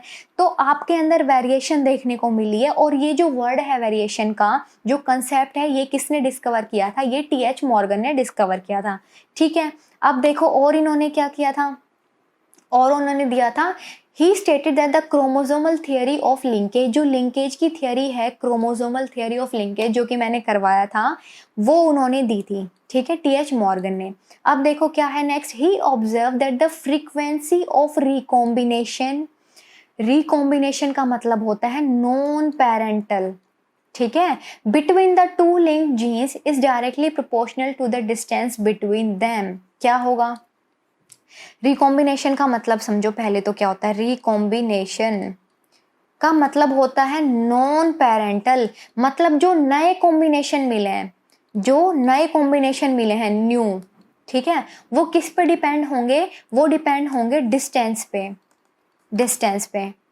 अब इस कंसेप्ट को अच्छे से समझो ध्यान लगा के, देखो क्या है, क्रोमोसोम के ऊपर जीन्स हैं, अब जितनी ज्यादा डिस्टेंस होगी उतने ही नंबर ऑफ रिकॉम्बिनेशन पेयर देखने को मिलेंगे। जितनी ज्यादा डिस्टेंस होगी, अगर डिस्टेंस बहुत ज्यादा है तो जो ये जीन्स हैं ये नए कॉम्बिनेशंस बना लेंगी। जबकि मैंने बताया था अगर जीन्स बिल्कुल पास पास प्रेजेंट होती हैं, ये देखो बिल्कुल पास पास प्रेजेंट है, तो वो कोई नए रिकॉम्बिनेशंस नहीं बना सकती हैं। ठीक है, रिकॉम्बिनेशन का सीधा मतलब है डिस्टेंस से।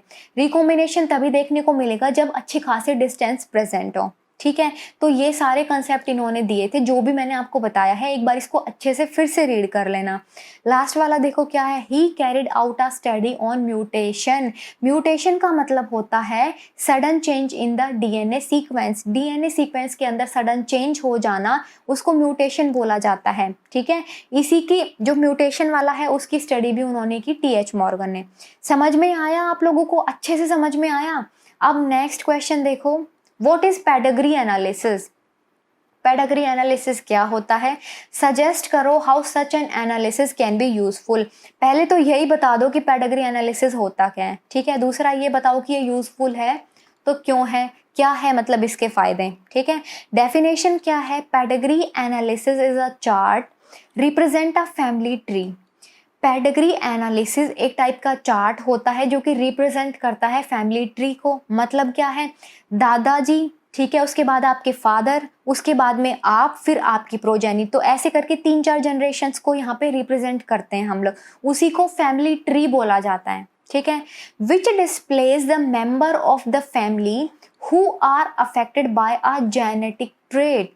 इसके अंदर क्या होता है, ये एक टाइप का चार्ट होता है, उसके अंदर उन मेंबर्स को डिस्प्ले किया जाता है, जैसे सपोज करो father, not father, mother and father, और ये इसमें कुछ सिंबल्स होते हैं जैसे स्क्वायर की फॉर्म में और ये सर्कल की फॉर्म में, ये सब इसके अंदर हम यूज करते हैं। ये भी मैंने अच्छे से बताया हुआ है, इसको पर समझो थोड़ा सा।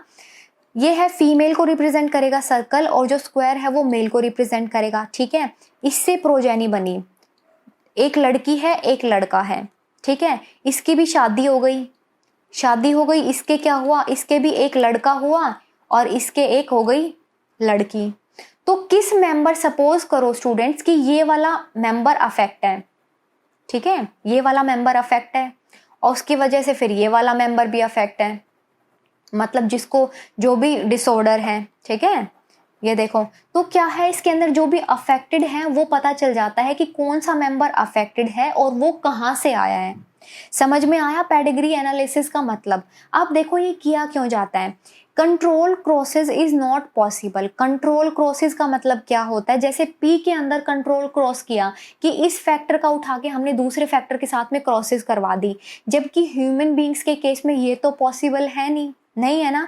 तो क्या किया हमने, फैमिली ट्री की हिस्ट्री निकाली, कैसे, पेडिग्री एनालिसिस से। ठीक है, study of family history about inheritance of a particular trait provide an alteration. क्या किया, एक पर्टिकुलर ट्रेट जो कि आगे इनहेरिट हो रहा है, सपोज करो जैसे कि आप मान के चलो कोई भी डिजीज का कोई ट्रेट है यहाँ पे, ठीक है, और ये ट्रेट आगे F1 जनरेशन में जा रहा है, ठीक है, F1 जनरेशन में जा रहा है, और वही ट्रेट आगे F2 जनरेशन में जा रहा है, कोई भी डिसऑर्डर का, कोई भी आप मान लो डिसऑर्डर, ठीक है। तो क्या किया हमने पता लगा लिया कि जो ये वाला ट्रेट है वो कहाँ से आ रहा है, ठीक है।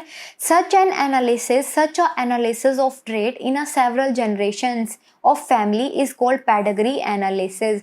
मतलब सेवरल जनरेशंस तक एनालाइज करना ही पेडिग्री एनालिसिस का काम है, ठीक है। अब क्या है देखो, मैंने आपको बताया था जो स्क्वायर वाले होते हैं वो मेल को डिनोट करते हैं, जो सर्कल वाले होते हैं वो फीमेल को डिनोट करते हैं। उसके बाद में जो ये ऐसे करके बनाए हुए हैं, इसका कोई सेक्स स्पेसिफाई नहीं है। जो रेड कलर वाले हैं, जिसके अंदर रेड कलर फिल है, ये है अफेक्टेड इंडिविजुअल, मतलब इनको कोई या तो डिसऑर्डर है या इनको कोई डिजीज है। आप देखो जो ये वाले हैं, इनके बीच में इसका मतलब होता है मेटिंग होना, ठीक है, सिंगल लाइन शो करती है मेटिंग को। और अगर ये लाइनें डबल हो जाती हैं, इसका मतलब है क्लोजली रिलेटेड रिलेटिव्स, मतलब उनके एंसेस्टर सेम है, ठीक है। अब ये क्या है, ऐसे अगर शो करता है, देखो तो ये है, क्या है, मेटिंग हो गई, ये वाली तो मेटिंग की लाइन है, और ये वाली बच्चों की लाइन है कि यहाँ पे ये बेबी बॉय है और ये बेबी गर्ल है, ठीक है, ये इनके बच्चे हैं। ऊपर पेरेंट्स अबाउ और नीचे क्या है, childrens, below childrens, parents above. और यहाँ पे क्या है, parents with the male child affected with disease. ये मैंने बताया, जो स्क्वायर वाला होता है वो मेल का होता है, रेड है तो मतलब अफेक्टेड है। अब एक और रूल इसका होता है, जब हम रीड करते हैं इसको, कि अगर सपोज करो मैंने ये रीड किया है, तो मैं ये बोलूंगी कि मैंने लेफ्ट से राइट रीड किया है, लेफ्ट से राइट इसको रीड करते हैं, इस चार्ट को लेफ्ट से राइट, रीड करने का तरीका इसका ये होता है। ठीक है, समझ में आई ये वाली चीज आपको। अब इसकी यूजफुलनेस देखो कि पेडिग्री एनालिसिस क्यों यूजफुल है, हम क्यों स्टडी करते हैं, मतलब जो भी करेक्टर्स हैं, जो भी आपके ट्रेट्स हैं, उनको आपको क्यों पढ़ना है। Use to trace the inheritance of a particular trait, कोई भी पर्टिकुलर जीन, कोई भी पर्टिकुलर ट्रेट जो कि डिजीज कॉज कर रहा है या कोई भी एबनॉर्मेलिटी कॉज कर रहा है, उसको ट्रेस करने के लिए, उसका पता लगाने के लिए पेडिग्री एनालिसिस किया जाता है। ठीक है, इट इज़ हेल्पफुल, ये हेल्पफुल है, ये सजेस्ट करता है कपल्स को about the possibilities of having children with the genetic abnormalities. ये बहुत इंपॉर्टेंट है। अब सपोज करो एक कपल है, वो डॉक्टर के पास में गया कि भाई मुझे ये प्रॉब्लम है और मेरी वाइफ को ये प्रॉब्लम है, तो आप हमें पॉसिबिलिटीज बताओ कि आगे जो बच्चे होंगे, जो चिल्ड्रंस होंगे, उनके अंदर क्या क्या पॉसिबिलिटीज हैं कि वो डिजीज आगे ट्रांसफर हो जाए। तो डॉक्टर उनसे सबसे पहली चीज क्या पूछेगा कि आपकी फैमिली में ये प्रॉब्लम और किस किस को है, क्या ये प्रॉब्लम जेनेटिक है या ये प्रॉब्लम वैसे ही हुई है। ठीक है, या तो ये प्रॉब्लम जेनेटिक हो सकती है या फिर वे वैसे ही हुई है, भैया आपकी बॉडी में कोई भी चेंज हुआ है उसकी वजह से वो हो गई है। तो ये क्या करेगा, ये कपल्स को सजेस्ट कर देगा कि जो बच्चा होगा उसके अंदर क्या एबनॉर्मेलिटी हो सकती है, क्या डिजीज हो सकती है। एग्जाम्पल देखो, जैसे कलर ब्लाइंडनेस का, सिकल सेल एनीमिया का, इन केसेस का पहले ही पता चल जाता है। ठीक है, अब नेक्स्ट क्वेश्चन समझो क्या है,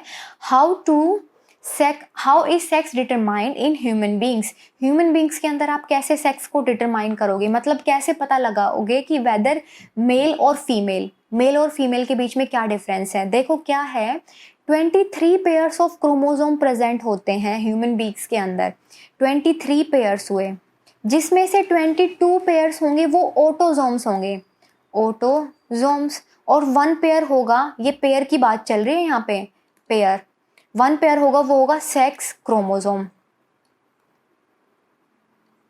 ऑटोजोम्स का मतलब है आपकी बॉडी में जितना भी, जैसे आईज, नोज, ईयर्स और भी जितनी बॉडी के पार्ट्स हैं, वो सारे ऑटोजोम से मिलके बनते हैं। और जो ये सिंगल पेयर है, ये है सेक्स क्रोमोसोम, यही डिटरमाइन करेगा कि मेल है या फीमेल है। ठीक है, मेल बनेगा या फीमेल बनेगी, ये डिटरमाइन करेगा जो ये एक पेयर ऑफ सेक्स क्रोमोसोम है यही। तो इसी के बारे में उठा के हम लोगों को इसके बारे में बात करनी है। 23 pairs of chromosome, out of which 22 pairs are autosomes and 1 is sex chromosome. ठीक है, अब देखो ये चीज समझो आप लोग, फीमेल के केस में अब पेयर ऑफ एक्स क्रोमोसोम देखा जाता है, डबल एक्स मैं यहाँ पे लिख देती हूँ।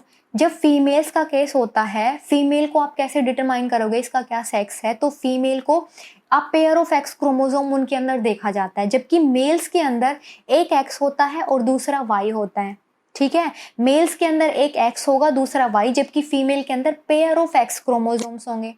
ठीक है, अब क्या है, देखो यहाँ से ये मेल है और ये यहाँ पे फीमेल है, यहाँ से गैमीट्स बनाओ एक्स वाई, ये कैसे हैं, ये होमोजाइगस वाले हैं। आपको पता है होमोजाइगस में क्या होता है, होमोजाइगस एक ही टाइप के गैमीट बना सकते हैं, तो यहाँ से एक एक्स आ गया।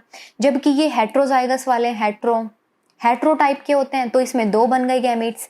अब इनके फ्यूजन करवा दो। आप क्या किया, अगर इस एक्स की इस एक्स के साथ में फ्यूजन हो जाती है तो वो बनेगी फीमेल, ये है फीमेल।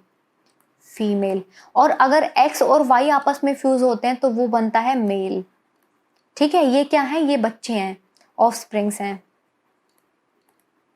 समझ में आया, अगर फीमेल बनती है तो वहां पे जो कॉम्बिनेशन है वो डबल एक्स देखा जाता है, पेयर ऑफ एक्स क्रोमोसोम, जबकि मेल के केस में एक एक्स होता है और दूसरा वाई होता है। ठीक है, समझ में आया ये चीज आपको। अब देखो क्या है, question number 12, a child has a blood group O. अगर एक बच्चे का ब्लड ग्रुप ओ है, इसको 0 भी बोल देते हैं। If the father has blood group A, mother has blood group B, work out the genotypes of the parent and the possible genotypes of the offsprings. क्या है, बच्चे की निकालो क्या क्या पॉसिबल जीनोटाइप्स, पहले तो ये बताओ पेरेंट्स के मिल सकते हैं, और फिर उसके बाद बताओ पॉसिबल जीनोटाइप्स क्या मिल सकते हैं ऑफस्प्रिंग्स के। देखो फादर का ब्लड ग्रुप है ए, मदर का ब्लड ग्रुप है बी और चिल्ड्रन का ब्लड ग्रुप है ओ। अब देखो पॉसिबल जीनोटाइप्स बनाते हैं, क्या किया, आपको एक चीज मैंने बताई थी जब मैं ओ के केस में बता रही थी, मतलब जब मैं जीरो के केस में बता रही थी, इसको या तो आप ओ टाइप बोल दो या फिर आप इसको जीरो टाइप भी बोल सकते हो। ये रेसेसिव ग्रुप होता है, ये रेसेसिव ग्रुप होता है, ये अपने आप को आगे एक्सप्रेस नहीं कर पाता है, ठीक है, ये रेसेसिव वाला होगा। ड्यू टू आई जीरो क्या था, देखो आई का मतलब यहाँ पे क्या है, आई का मतलब है इम्यूनोजन, इम्यूनोजन मतलब यही आगे डिटरमाइन करेगा कि कौन से टाइप का ब्लड ग्रुप बनने वाला है। और जो इसके ऊपर ये लगे हैं ना, देखो अगर कोई ऐसे है तो इसके ऊपर एंटीजन ए है, एंटीजन ए देखने को मिल रहा है, ठीक है। अगर ऐसे है आई बी तो इसका मतलब है एंटीजन बी, ठीक है। क्या किया, आई ए आई ओ, क्योंकि हमें तो पॉसिबिलिटीज निकालनी है ना, तो आई ए आई ओ ये किसका था, फादर का था, ये था मदर का। यहाँ पे लिख देती हूँ मैं, यहाँ पे मदर और फादर। अब बच्चे की क्या क्या पॉसिबिलिटीज हो सकती है वो देख लो। आई ए का कॉम्बिनेशन बनाया तो क्या मिला हमें, यहाँ पे देखो, यहाँ पे इसके साथ में मैंने बनाया है आई ए आई बी, यहाँ पे देखो आई बी पहला मिला है ये कॉम्बिनेशन। सेकंड कॉम्बिनेशन हमें मिला है आई ए आई ओ, ये मिला है। थर्ड हमें कॉम्बिनेशन मिला है, ये देखो यहाँ से क्या है, आई ओ, ठीक है। और उसके बाद में फोर्थ कॉम्बिनेशन मिला है हमें आई ओ आई बी। ये 4 कॉम्बिनेशन मिले, ये मैंने आगे भी लिख रखे हैं। क्या मिला है हमें, देखो हमें मिला है, हमें ऐसे कुछ मिला था आई ए आई B I O I A I O I B, ठीक है। और एक और था, वो क्या था, आई ए हो चुका, ए बी हो चुका, ए हो चुका और बी हो चुका, और लास्ट वाला क्या था अपने पास में, जो कि किसी को शो नहीं करता, क्या था अपने पास में, ऐसा कुछ कॉम्बिनेशन था जब वो मिला के हमने किया है। तो देखो क्या है, ये हमें देखने को मिला है। पीछे जाके देखो, मैं फिर से रिवर्स कर देती हूँ इस चीज को, आप लोग कंफ्यूज ना हो। ये कॉम्बिनेशन मैंने उठाए यहाँ से, देखो ये वाले कॉम्बिनेशन मैंने उठाए हैं, जो मैंने यहाँ पे लिखे हैं, ये वाले कॉम्बिनेशंस उठाए हैं मैंने, ठीक है। देखो यहाँ पे ये उठा के मैंने लिख दिए, समझ में आया, जिसको नहीं आया एक बार फिर से पीछे जाके देख लो।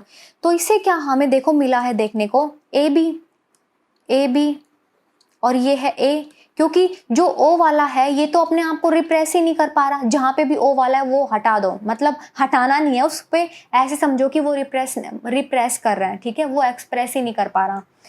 इसमें ये तो वैसे ही नहीं कर पाएगा, तो इसमें ऐसे ही लिखा जाएगा ओ। यहाँ से करा तो हमें बी टाइप का मिला, यहाँ से करा तो हमें ए टाइप का मिला, और यहाँ से करा तो हमें ओ टाइप का मिला। तो जो पॉसिबिलिटीज हैं ब्लड ग्रुप की ऑफस्प्रिंग के अंदर, वो ए बी भी हो सकती है, ए भी हो सकती है, बी भी हो सकती है और ओ भी हो सकती है। ये पॉसिबिलिटीज हैं, समझ में आया? ये वापस से समझ लो, अगर नहीं आया है तो किसी को।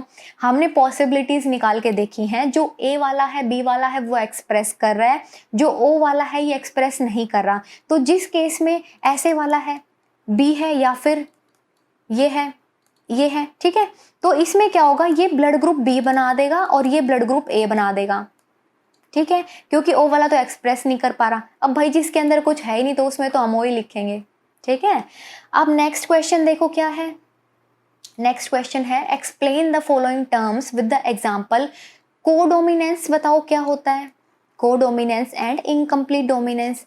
देखो कोडोमिनेंस का मतलब क्या होता है, जैसे आप हो और मैं हूं, ठीक है, हम आधा आधा, मतलब आप मेरा चैनल सब्सक्राइब कर रहे हो, मैं आपके लिए मेहनत कर रही हूँ, ठीक है, तो हमने क्या किया, हमने आधी आधी चीजें बांट ली। तो आप भी डोमिनेंट हो और मैं भी डोमिनेंट हूँ, हम दोनों आधे आधे एक दूसरे पे डोमिनेंसी दिखा रहे हैं, ठीक है। तो यहाँ पे आएगा कोडोमिनेंसी, यहाँ पे क्या आएगा, यहाँ पे आएगा कोडोमिनेंसी, जहाँ पे दोनों एलील्स एक्सप्रेस कर पाए। मतलब यहाँ पे आप अपना एक्सप्रेशन दिखा रहे हो सब्सक्राइब करके और लाइक करके, और मैं एक्सप्रेशन दिखा रही हूँ पढ़ा के, ठीक है।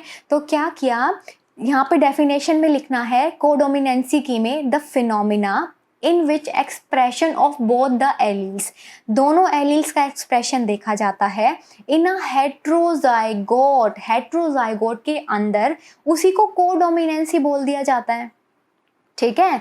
जैसे कि मैंने बताया था ABO ब्लड ग्रुप वाला, जैसे कि AB भी हो सकता है, A भी हो सकता है, B भी हो सकता है और O भी हो सकता है। तो ये कोडोमिनेंसी है, ठीक है, कि कुछ भी निकल सकता है आपका रिजल्ट, मतलब 50-50% चांसेस होते हैं। The alleles in which show the dominance recessive relationship, dominance recessive relationship show करती हैं, are able to express themselves independently, एक दूसरे पर डिपेंडेंट नहीं होती, इंडिपेंडेंटली एक्सप्रेस करेंगी अपने आप को, आर कॉल्ड डोमिनेंट एलील्स। क्या किया, कोडोमिनेंट एलील्स वो होती हैं अपने आप को एक्सप्रेस करेंगी, आधा आधा आपने एक्सप्रेस किया, आधा मैंने एक्सप्रेस किया, तो वो हो जाएगी कोडोमिनेंसी सिचुएशन। और जो एलील्स अपने आप के बीच में डोमिनेंसी और रेसेसिव रिलेशनशिप्स दिखाती हैं उनको कोडोमिनेंस बोला जाता है, ठीक है, कोडोमिनेंट। ठीक है, समझ में आया ना, एबीओ ब्लड ग्रुप इसका एग्जाम्पल है। अब दूसरा देखो क्या है, इनकम्प्लीट डोमिनेंस का समझो क्या है। इनकम्प्लीट डोमिनेंस नाम से पता चल रहा है कि या तो मतलब आप ही की चलेगी या फिर मेरी ही चलेगी, एक ही बंदे की चल सकती है, दोनों की आधी आधी नहीं चल सकती, ठीक है, समझ में आया।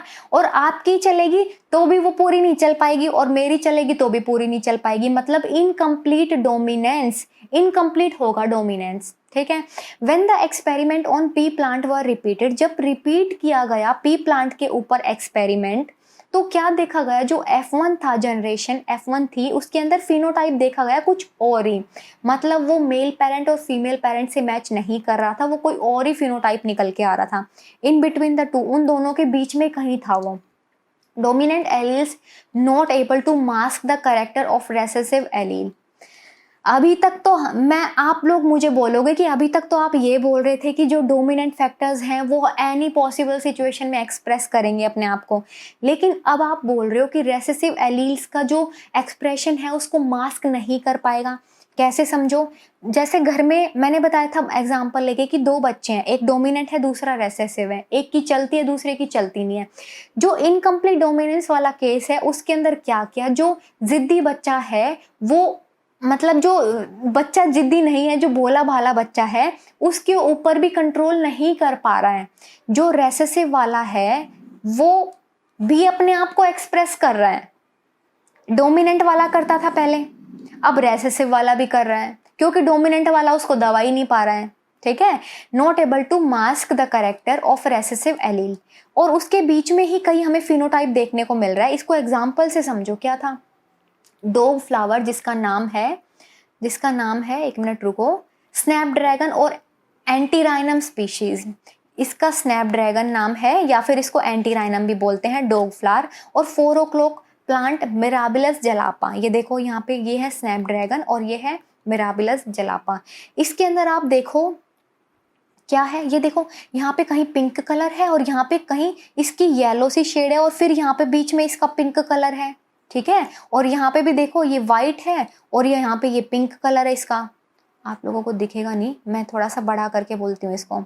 देखो क्या था यहाँ पे, एक मिनट रुको, ये देखो यहाँ पे, यहाँ कहीं पे देखते हो अगर आप तो आपको पिंक कलर दिखता है, ये देखो पिंक कलर है और ऊपर वाले जो है ये वाइट कलर के फ्लावर्स हैं, ठीक है। तो इसमें बहुत अलग अलग कलर के फ्लावर्स देखने को मिलते हैं, ये सिर्फ इसका एक एग्जाम्पल है। क्या किया हमने, ट्रू ब्रीडिंग रेड फ्लावर और ट्रू ब्रीडिंग वाइट फ्लावर, अपने पास में रेड और वाइट कलर के फ्लावर थे, अपने पास में रेड कलर का और दूसरा वाइट कलर का फ्लावर था, इनके बीच में क्रॉसिंग हुई, गैमीट्स बनाए और क्रॉसिंग हुई इनके बीच में। तो F1 जनरेशन में कैसे देखने को मिले, सारे पिंक कलर के देखने को मिले। अब ये ध्यान दो, जो एक पेरेंट था वो रेड कलर का था, दूसरा पेरेंट था वो वाइट कलर का था, जबकि जो प्रोजेनी मिली है वो सारी पिंक कलर की है। भाई ये क्या बात हुई, ये तो सारे पिंक कलर के बन गए। तो यही तो इसकी मेन बात है कि इनकम्प्लीट डोमिनेंस के अंदर फिनोटाइप कुछ और ही देखने को मिल रहा है, जो कि सारा पिंक कलर दे रहा है, ठीक है, समझ में आया आप लोगों को ये चीज। अब देखो क्या किया, सारे पिंक थे, F2 जनरेशन निकाली और जो पिंक कलर वाले थे जिनका ये था कैपिटल R स्मॉल r, इसका हमें ये मिला है यहाँ पे क्रॉस कराने के बाद में, कैपिटल R स्मॉल r, ये गैमीट्स को यहाँ पे रख दिया F2 जनरेशन के लिए क्रॉसिंग करवाने के लिए। फर्स्ट का थर्ड के साथ में, फर्स्ट का फोर्थ के साथ में क्रॉसिंग करवाओ, सेकंड का थर्ड के साथ में और सेकंड का फोर्थ के साथ में क्रॉसिंग करवाओ। अब रेड वाला तो आपको दिखेगा ही नहीं, रुको कलर फिर चेंज करना पड़ेगा इसके लिए, capital R capital R, capital R small R, capital R small R, small R small R. अब देखो इसमें तो फिर कुछ और आगे भी कुछ अलग ही कॉम्बिनेशन देखने को मिला है। कैपिटल आर एक हो गया, दो कैसे हैं पिंक कलर के हैं और ये कैसा है वाइट कलर का है। ठीक है, अब देखने से क्या पता चल रहा है आपको, आप देख के क्या बता पा रहे हो? फिनोटिपिक रेशियो का मतलब होता है ऑब्जर्वेबल कैरेक्टर्स, जो आप देख के बता पाओ। यहाँ पे आप मुझे फिर फटाफट बोल दोगे कि यहाँ पे एक तो रेड कलर है, दूसरा यहाँ पे दो पिंक कलर है और यहाँ पे एक कैसा है वाइट कलर है। ठीक है, समझ में आया? ये एक यहाँ पे कैसा है रेड कलर है, दो यहाँ पे पिंक कलर है और एक यहाँ पे फिर आगे वाइट कलर मिल रहा है। ये देखो यहाँ पे ये एक, ये दोनों को मिला के दो और ये भी एक। ठीक है, ये तो अपना फिनोटिपिक रेशियो हो गया। अब जीनोटिपिक रेशियो की मैं अगर बात करूं तो वो भी ऐसे ही है, capital R capital R, capital R small R और यहाँ पे स्मॉल आर 1 2 1। ये भी यहाँ पे ये रेशियो देखने को मिल रहा है। तो F2 जनरेशन में हमें ये रेशियो देखने को मिलते हैं इनकम्प्लीट डोमिनेंस के अंदर। समझ में आया? ना तो रेड वाले की चली ना व्हाइट वाले की चली। भाई प्रोड्यूस तो पिंक कलर के ही फ्लावर हुए हैं, तुमने क्या उखाड़ लिया रेड और व्हाइट वालों ने? बने तो पिंक कलर के ही फ्लावर है और वही चीज को इनकम्प्लीट डोमिनेंस में बताया गया है।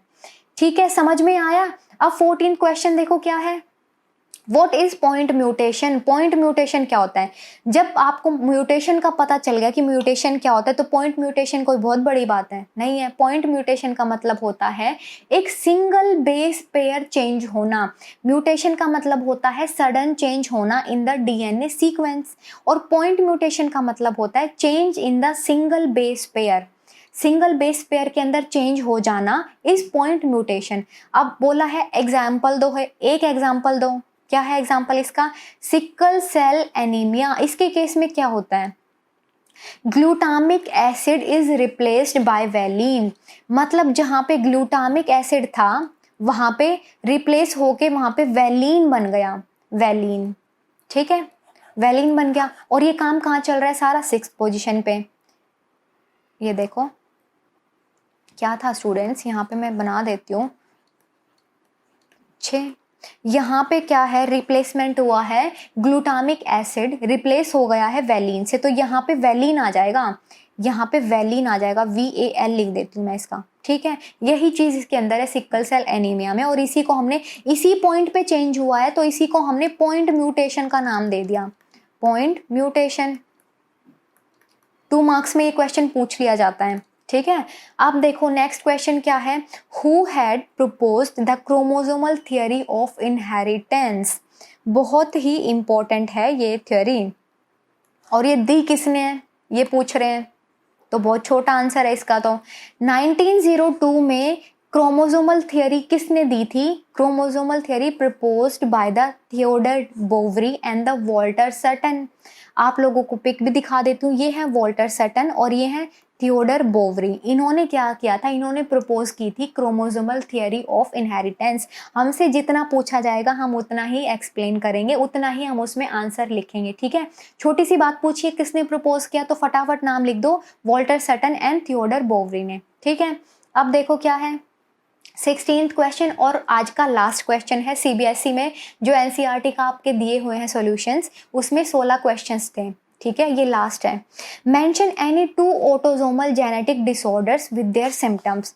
2 ऑटोसोमल जेनेटिक डिसऑर्डर्स बताने हैं और उनके सिम्टम्स भी बताने हैं। ऑटोसोमल जेनेटिक डिसऑर्डर्स क्या होते हैं? ऑटोसोमल मतलब कि other than the sex chromosome, मैंने ये बताया था। और अगर ऑटोसोम्स की वजह से कोई डिसऑर्डर होता है तो उसको बोला जाता है ऑटोसोमल जेनेटिक डिसऑर्डर। ठीक है, इसमें क्या था? वही वाला लो, सिकल सेल एनीमिया वाला केस मैंने उठाया है यहाँ पे। क्या किया? Sickle cell anaemia. देखो क्या था? एनीमिया। सिंगल बेस सब्सटीट्यूशन, यहाँ पे सिंगल बेस का सब्सटीट्यूशन हो रहा है। यहाँ पे GAG to GUG glutamic acid को रिप्लेस कर रहा है वैलीन। ठीक है, अब देखो क्या है, ये पॉलीमराइजेशन के अंडर जाएगा और उसके बाद में क्या हो जाएगा? लो कंसंट्रेशन की वजह से शेप के अंदर चेंज आ जाएगा। यहाँ से समझो ये बात, आप अच्छे से समझो। देखो स्टूडेंट्स, ये नॉर्मल कंडीशन है, नॉर्मल टाइप नॉर्मल टाइप है, और ये कैसा है, sickle cell type, sickle cell type.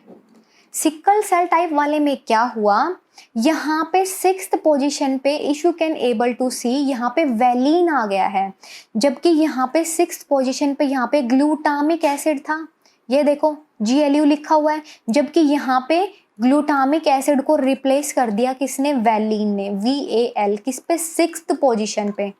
उसकी वजह से क्या हुआ, उसकी वजह से जो सेल की शेप होती है वो चेंज हो गई, यहाँ पे जो सेल की शेप होती है चेंज हो गई। यहाँ से समझो, आरबीसीज की कैसी होती है, बाइकॉनकेव शेप होती है, बाइकॉनकेव शेप होती है ना आरबीसीज की, जबकि शेप चेंज होने के बाद में कुछ ऐसी सी हो जाएंगी, इनलोंगेटेड टाइप की हो जाएंगी। आपके एनसीईआरटी बुक में भी दे रखी है इसकी शेप, पिंक कलर की, देखना आप, ऐसी सी हो जाएंगी। तो शेप चेंज होने के बाद में ये कुछ इनलोंगेटेड टाइप की हो जाएगी, ठीक है, समझ में आया। इसका दूसरा एग्जाम्पल लेके चलते हैं, किसका, ऑटोसोमल जेनेटिक डिसऑर्डर का, फिनाइल कीटोनूरिया, फिनाइल कीटोनूरिया, ये एक ऑटोसोमल रेसेसिव ट्रेट है। The affected individual lack enzyme, देखो जिसके अंदर फिनाइल कीटोनूरिया डिसऑर्डर आ जाता है उसके अंदर एक एंजाइम होता है जो कि बहुत इंपॉर्टेंट है, phenyl alanine hydroxylase, phenyl alanine hydroxylase नामक एंजाइम ऐसे लोगों में, ऐसे इंडिविजुअल्स में जो कि अफेक्टेड है फिनाइल कीटोनूरिया से, उनमें नहीं होता, ठीक है।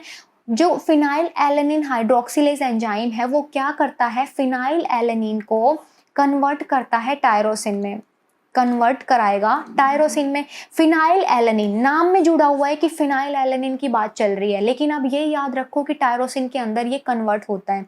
अब टायरोसिन जो है वो आपको पता है किसका ऑल्टरनेट होता है, आप लोगों को इस चीज़ का पता है, मतलब ये किसका वो होता है, क्या बोलते हैं उसको, क्या टर्म दी जाती है उसके लिए, ये न्यूरोट्रांसमीटर्स का और थायराइड का, ये सब के लिए क्या होता है, ये एक ऑल्टरनेटिव होता है ये, ठीक है, ये इसका ऑल्टरनेटिव होता है, किसका, टायरोसिन का और न्यूरोट्रांसमीटर्स का, जिसको क्या बोलते हैं, न्यूरोट्रांसमीटर का नाम बताओ, डोपामीन। डोपामीन एक न्यूरोट्रांसमीटर है जिसका ये ऑल्टरनेटिव है टायरोसिन, ठीक है। अब कन्वर्ट ही नहीं हुआ, कन्वर्ट नहीं होगा तो क्या होगा, बॉडी में फिनाइल एलेनिन जमा होता चला जाएगा, बॉडी में एक्यूमुलेट होता चला जाएगा, और उसकी वजह से मेंटल रिटार्डेशन हो जाएगी उस इंडिविजुअल के अंदर, मेंटली ग्रो नहीं हो पाएगा, ठीक है। जो मेंटली जो भी मतलब फंक्शंस परफॉर्म करने हैं, जो भी फंक्शंस होते हैं वो अच्छे से परफॉर्म नहीं कर पाएंगे, जो भी डिसीजन टेकिंग प्रोसेस है वो बहुत ज़्यादा स्लो हो जाएगा या फिर वो नहीं हो पाएगा, मेंटली रिटार्ड हो जाएंगे, ठीक है, समझ में आया।